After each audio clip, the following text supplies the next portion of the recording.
कृष्ण, एकादशी का महापर्व जगत के पालनहार भगवान श्री विष्णु को समर्पित होता है।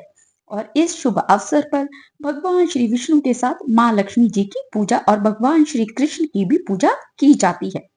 पुत्रदा एकादशी जो कि साल में 2 बार आती है, एक पौष के महीने में और दूसरा सावन के महीने में।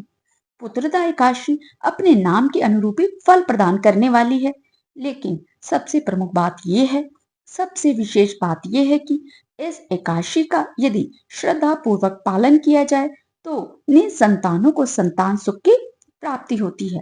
तो वही एकादशी का व्रत करने से अगले पिछले सभी जन्मों के पापों का नाश हो जाता है।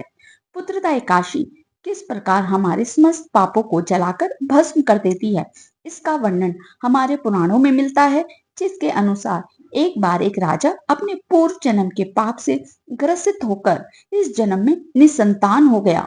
वह संतान प्राप्ति की कामना रखता, लेकिन पूर्व में किए गए उसके कर्मों का फल उसे इस जन्म में भुगतना पड़ रहा था, क्योंकि हमारे पाप कर्म तब तक हमारा पीछे पड़े रहते हैं जब तक कि हम उनकी पूरी तरह से फल ना भोग लें। हमारे अच्छे कर्म भी इसी प्रकार हमारे जीवन में हमारे मोक्ष की राह को प्रशस्त करते हैं। तब वह राजा जो इस जन्म में हमेशा भगवान की भक्ति में लगा रहता था, दान पुण्य करता था, तब उसको एक महर्षि के बताए विधान अनुसार समय आने पर पुत्रदा एकादशी का पालन करने पर एक स्वस्थ और दीर्घायु पुत्र की प्राप्ति हुई। लेकिन एकादशी व्रत का पूर्ण फल तभी प्राप्त होता है जब व्रत निष्ठा के साथ, नियम पालन के साथ किया जाए और शुभ मुहूर्तों का ध्यान रखा जाए। तो चलिए आपको बताते हैं इस बार सावन महीने की पुत्रदा एकादशी कब है, क्योंकि इस दिन भद्रा भी लग रही है।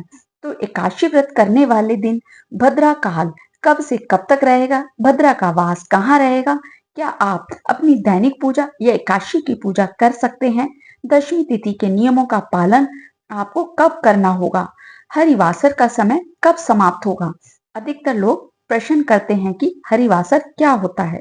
तो देखिए, द्वादशी तिथि में जिस दिन व्रत खोला जाता है, उस दिन द्वादशी तिथि लगते ही जो 1/4 पहर होता है, यानी शुरुआत के 5 में से 6 घंटे का जो समय होता है, वह हरिवासर का समय होता है। इस समय एकादशी के नियमों के अनुसार व्रत खोलने से बचना चाहिए। इस समय खोला गया व्रत हमेशा अधूरा रहता है और भगवान विष्णु भी इस व्रत को स्वीकार नहीं करते हैं। जो हरिवासर के समय खोला जाए, तुलसी के पत्ते दशमी तिथि को ही तोड़कर रख लिए जाते हैं, क्योंकि नियमों के अनुसार एकादशी के दिन तुलसी जी में ना तो जल चढ़ाया जाता है और ना ही तुलसी के पत्ते तोड़े जाते हैं।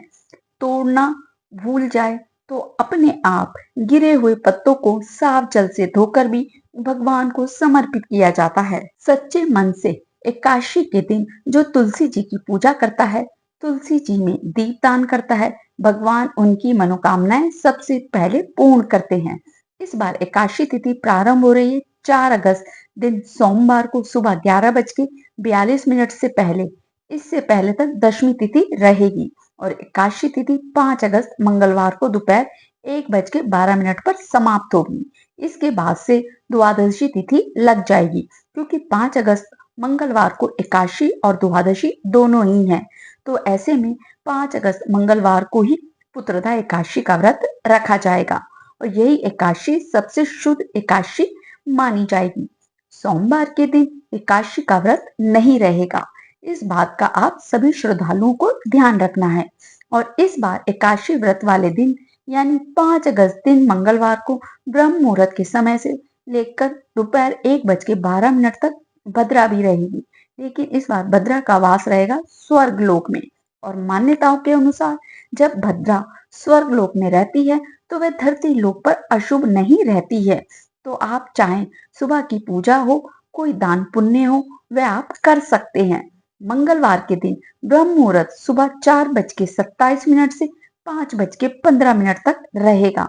सूर्योदय सुबह 6:03 पर होगा और सूर्यास्त शाम 7:02 पर। प्रातः काल पूजा मुहूर्त रहेगा सुबह 4:41 से 5:45 तक। शाम की पूजा आप कर सकते हैं शाम 7:09 से 8:13 के बीच में। अब बात करते हैं द्वादशी तिथि की। तो 5 अगस्त मंगलवार को दोपहर 1:13 से द्वादशी तिथि प्रारंभ हो जाएगी और इसी के साथ प्रारंभ हो जाएगा हरिवासर का समय। द्वादशी तिथि समाप्त होने का समय 6 अगस्त दिन बुधवार को दोपहर 2:08 पर होगा और द्वादशी तिथि को ब्रह्म मुहूर्त में सुबह 4:27 से लेकर 5:15 तक रहेगा। सूर्योदय सुबह 6:03 पर और सूर्य अस्त होगा शाम 7:01 पर। प्रातः काल पूजा आप कर सकते हैं सुबह 4:42 से 5:45 के बीच में। हालांकि इसके बाद भी आप प्रातः काल की पूजा कर सकते हैं, लेकिन जो सबसे शुभ मुहूर्त माना जाता है वो यही पूजा का मुहूर्त होता है और शाम की पूजा आप कर सकते हैं शाम 8 बज के लेकर 8:12 तक। गोधूली मुहूर्त रहेगा शाम 7:08 से 7:30 तक। राहु काल दोपहर 12 बजे से लेकर 1:30 तक रहेगा और इसी दिन अमृत काल सुबह 6:14 से 7:57 तक रहेगा। यदि आप सुबह पहले मुहूर्त में पूजा ना कर पाए तो अमृत काल में भी पूजा कर सकते हैं। हरिवासर का समय 5 अगस्त मंगलवार को ही यानी एकादशी के व्रत के दिन ही शाम 6:30 तक समाप्त हो जाएगा। आप कोशिश कीजिएगा कि हरिवासर के समय आप भजन कीर्तन या कोई मंत्र जाप या कुछ भी भगवान से संबंधित कार्य आप अवश्य करें, क्योंकि इस समय यदि सच्चे मन से भजन कीर्तन किया जाता है, मंत्र जाप किए जाते हैं तो उसका फल अवश्य मिलता है। और 6 अगस्त दिन बुधवार को एकादशी व्रत खोलने का यानी व्रत पारण करने का शुभ मुहूर्त रहने वाला है सुबह 5:45 से लेकर 8:26 तक। ध्यान रखिएगा, व्रत का पारण आपको इसी मुहूर्त के अंदर कर लेना है। अगर वीडियो अच्छी लगे तो लाइक करें, शेयर करें, कमेंट करें और चैनल को सब्सक्राइब करना ना भूलें।